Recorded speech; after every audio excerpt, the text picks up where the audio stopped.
Magandang umaga sa ating lahat. Tuesday, February 4, 2025. Ito po ang salita ng ating Panginoong Diyos na pagkain ng ating kaluluwa kuha sa Marcos 5:21 hanggang 43. Ang babaeng may sakit at batang babaeng patay. Si Jesus ay muling tumawid sa kabilang ibayo sakay ng isang bangka. Nagsiksikan sa kanya ang napakaraming tao at siya noon ay nasa tabi ng lawa. Narito, lumapit ang isa sa mga pinuno ng sinagoga na nangangalang Jairo. Pagkakita niya kay Jesus, nagpatira pa siya sa kanyang paanan. Siya ay namanhik ng lubos na nagsasabi, "Nag-aagaw buhay ang anak kong dalagita. Sumama ka sa akin, ipatong mo sa kanya ang inyong mga kamay upang siya ay gumaling at mabuhay." Sumama si Jesus sa kanya. Sumunod kay Jesus ang napakaraming tao at nagsiksikan sila sa kanya.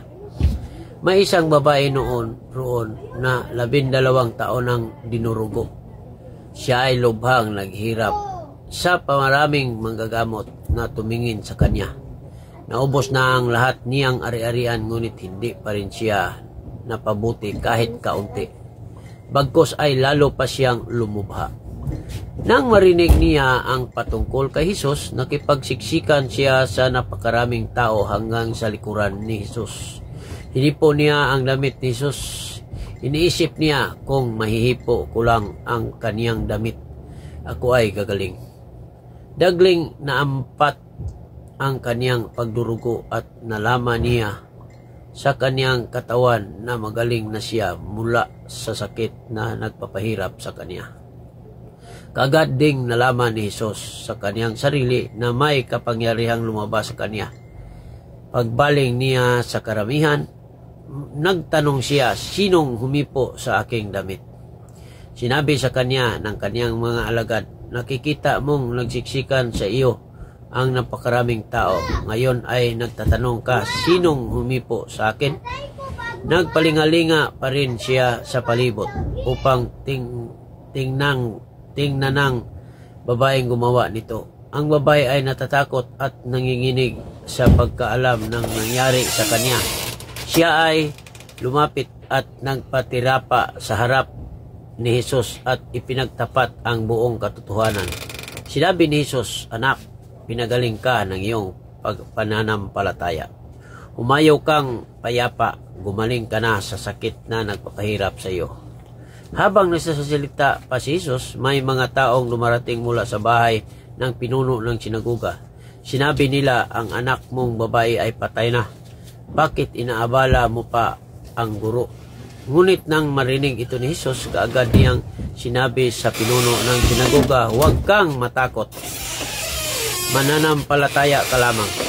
Hindi niya pinahintulutang sumama sa kanila ang sinumang maliban kina Pedro, Santiago at Juan na kapatid ni Santiago.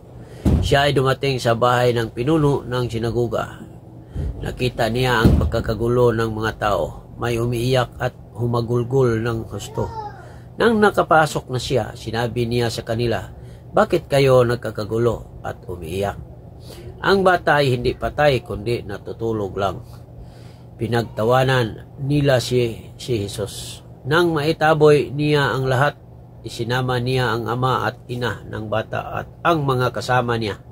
Pumasok sila sa kinahigaan ng bata. Hinawakan niya ang kamay ng bata at sinabi sa kanya, "Talitha komi." Ang ibig sabihin nito ay, "Dalagita, sinasabi ko sa iyo, bumangon ka." Agad na bumangon ang dalagita at lumakad. Siya ay 12 taong gulang na. Lubhang namangha ang mga tao. Mahigpit na ipinagbili ni Jesus sa kanila na huwag itong ipaalam kahit kanino. Sinabi rin niya na bigyan nila ng makakain ang dalagita. Ito po ang salita ng ating Panginoong Diyos. Don't forget to like, share my post. Thank you. God bless us all.